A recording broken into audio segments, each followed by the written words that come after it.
Hello friends, एक बार फिर से आपका बहुत बहुत स्वागत है हमारे YouTube channel fast in steel plant में।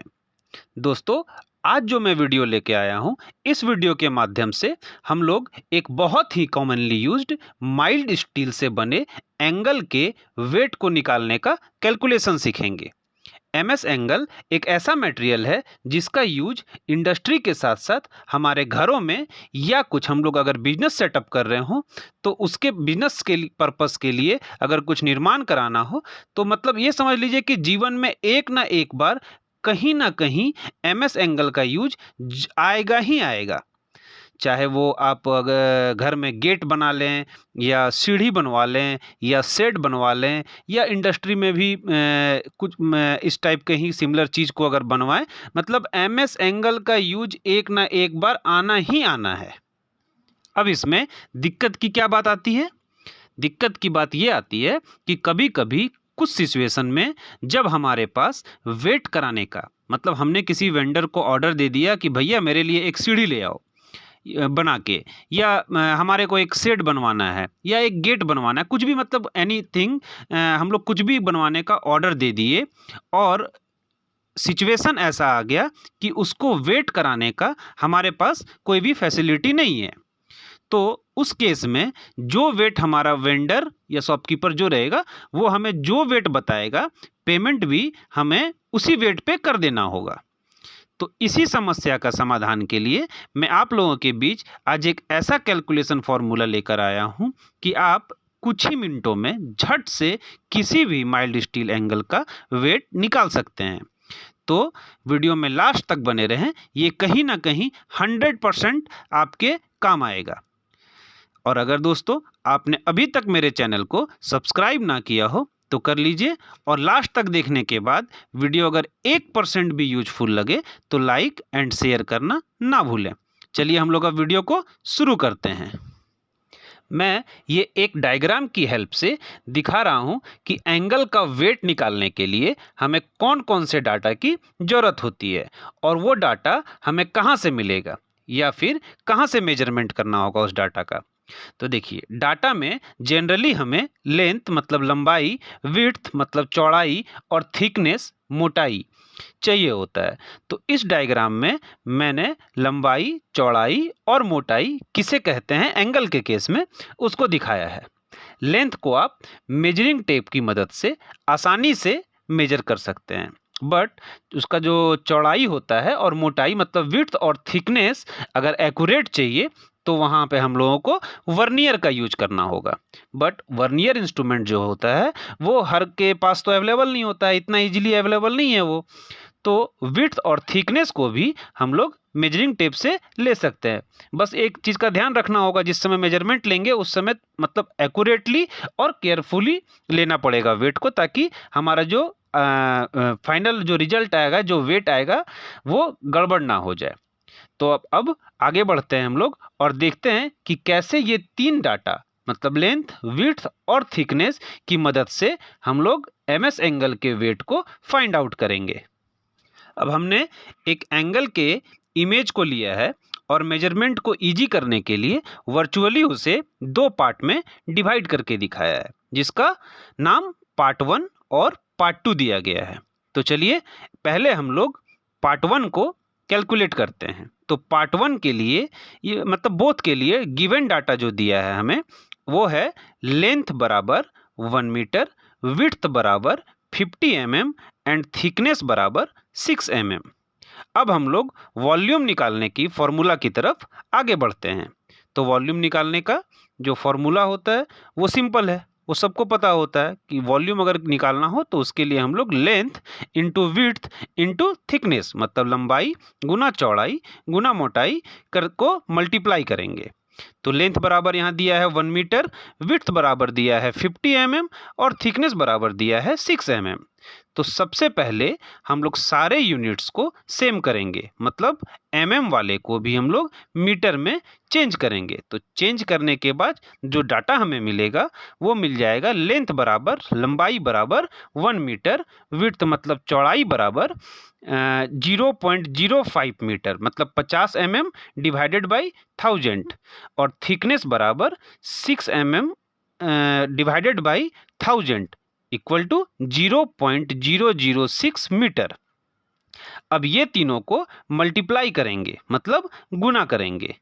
गुना कर देने के बाद पार्ट 1 का जो वॉल्यूम आएगा वो क्या निकल कर आ जाएगा, 0.003 मीटर क्यूब, जिसको हम लोग इक्वेशन 1 मान लेंगे। अब चलेंगे हम लोग नेक्स्ट पार्ट नंबर 2 की कैलकुलेशन की ओर। तो पार्ट 2 के लिए भी गिवन डाटा तो सेम ही है। पार्ट 2 के डाटा को भी वही वॉल्यूम के फॉर्मूला में पुट करके हम लोग वॉल्यूम निकाल लेते हैं, और वॉल्यूम का फॉर्मूला तो ऑब्वियस सेम ही रहेगा। तो इसमें भी length into width into thickness, मतलब लंबाई गुना चौड़ाई गुना मोटाई कर देंगे। तो जिसमें लंबाई क्या है 1 मीटर, अरे पर ये क्या, चौड़ाई तो इसमें 50 mm में 6 mm माइनस हो गया। तो मेन यही समझने वाली बात है दोस्तों कि इसमें -6 mm क्यों हुआ, जबकि पहले तो गिवन डाटा सेम दे रखा है। तो देखिए मैंने रेड लाइन से मार्किंग कर रखा है, जो ही समझने वाली चीज़ है। जब हम लोग पार्ट 1 का जो डेप्थ है उसको देखिए एकदम बॉटम तक ले लिए हैं, मतलब एकदम लास्ट नीचे तक ले लिए हैं। तो फिर पार्ट 2 को भी अगर स्टार्टिंग से ही ले लेंगे तो रेड स्क्वायर जो मैंने बना के रखा है, लेफ्ट साइड का एक इमेज है ऊपर में, वो देखिए उसमें मैंने एक रेड स्क्वायर बना कर रखा है। जो एरिया दिखाया हूँ रेड स्क्वायर से, वो तो 2 बार कैलकुलेट हो जाएगा, क्योंकि पहले पार्ट 1 में भी हम लोग ऊपर से लेके नीचे तक ले लिए। अब पार्ट 2 में भी एकदम लेफ्ट से लेके राइट तक पूरा ले लेंगे अगर, तो वो स्क्वायर वाला जो एरिया है वो क्या होगा, वो दोनों के लिए कॉमन है, तो वो 2 बार कैलकुलेट हो जाएगा। तो इसी के लिए जो कॉमन एरिया है उसको हम लोगों को माइनस कर देना पड़ेगा किसी भी एक पार्ट में। तो हमने इस वीडियो के पार्ट में ये काम पार्ट 2 के लिए किया है। पार्ट 2 में हम लोगों ने वो कॉमन एरिया को माइनस कर दिया है। चूंकि वो कॉमन एरिया को आप देखिए वो थिकनेस के ही बराबर होता है, इसलिए हमने 50 mm में से जो थिकनेस था हमारा 6 mm उसको माइनस कर दिया है, और इसलिए हमारा नया विड्थ जो है, नई चौड़ाई जो है एंगल का, वो 40 mm होगा पार्ट 2 के लिए। 44 mm, सॉरी 44 mm होगा पार्ट 2 के लिए। तो अब हम लोग आगे बढ़ते हैं और डाटा को फॉर्मूला में पुट करते हैं। तो इसमें क्या होगा, लेंथ बराबर 1 मीटर, विड्थ बराबर 44 mm एंड थिकनेस बराबर 6 mm होगा। तो यहाँ भी सबसे पहले वही काम करना है, mm वाला जो यूनिट है उसको हम लोग मीटर में चेंज करेंगे। जो डाटा आएगा वो क्या आएगा, लेंथ बराबर 1 मीटर, विड्थ बराबर 44 mm divided by 1000 equal to 0.044 metre, और तीसरा थिकनेस क्या आ जाएगा 6 mm, उसको भी हम लोग 1000 से डिवाइड कर देंगे तो क्या आ जाएगा 0.006 मीटर। अब जब ये तीनों को मल्टीप्लाई करेंगे वॉल्यूम के लिए, तो जो पार्ट 2 का वॉल्यूम निकल कर आएगा वो होगा 0.000264 मीटर क्यूब, और यही हमारा इक्वेशन 2 हो जाएगा। अब हम लोग फाइनल राउंड की तरफ, मतलब वेट निकालने की ओर चलते हैं। तो सबसे पहले किसी भी वस्तु का अगर वेट निकालना हो तो उसके लिए हमें उस पर्टिकुलर वस्तु का डेंसिटी का पता होना जरूरी होता है। चूंकि ये माइल्ड स्टील का मटेरियल है तो यहाँ हमें माइल्ड स्टील के डेंसिटी का पता होना चाहिए, जो प्रीवियसली डिफाइंड है 7850 kg पर मीटर क्यूब, 7850 kg पर मीटर क्यूब। ठीक है, तो डेंसिटी हमें पता है। तो हम लोग वेट निकालने के लिए जो हम लोग प्रीवियसली कैलकुलेट किए हैं उसमें से इक्वेशन 1 और इक्वेशन 2 को हम लोग यहाँ लेकर आते हैं। तो यहाँ इक्वेशन 1 और इक्वेशन 2 दोनों को हम लोग पहले लाकर ऐड कर लेंगे, मतलब जोड़ देंगे, और जोड़कर डेंसिटी जो है 7850 उसके साथ हम लोग गुना कर देंगे। तो हमारा इक्वेशन 1 क्या है, इक्वेशन 1 है 0.003 मीटर क्यूब। ठीक है, यही था इक्वेशन 1। और इक्वेशन 2 क्या है 0.000264 मीटर क्यूब। ठीक है, ये दोनों को जोड़ने पर जो रिजल्ट आएगा वो क्या होगा 0.000564, यही आएगा। इसको हम लोग 50 के साथ मल्टीप्लाई करेंगे। मल्टीप्लाई करने के बाद क्या डाटा आ जाएगा? 4.42।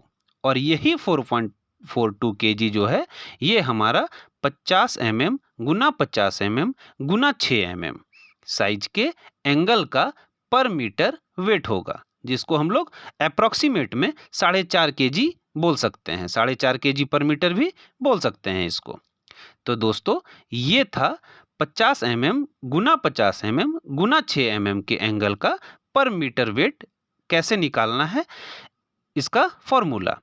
तो ऐसे ही आप किसी भी साइज के एंगल का सिर्फ डाटा चेंज करके इस फॉर्मूला पे पुट करेंगे तो वेट जो है वो तुरंत आपके सामने निकल के आ जाएगा।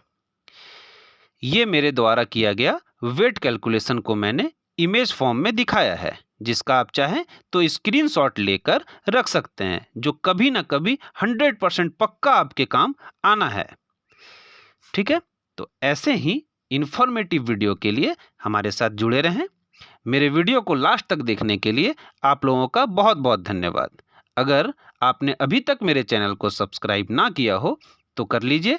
मैं आगे भी बहुत जल्द कुछ और नई एंड इंफॉर्मेटिव वीडियो के साथ आऊँगा। तब तक के लिए आप लोगों का बहुत बहुत धन्यवाद।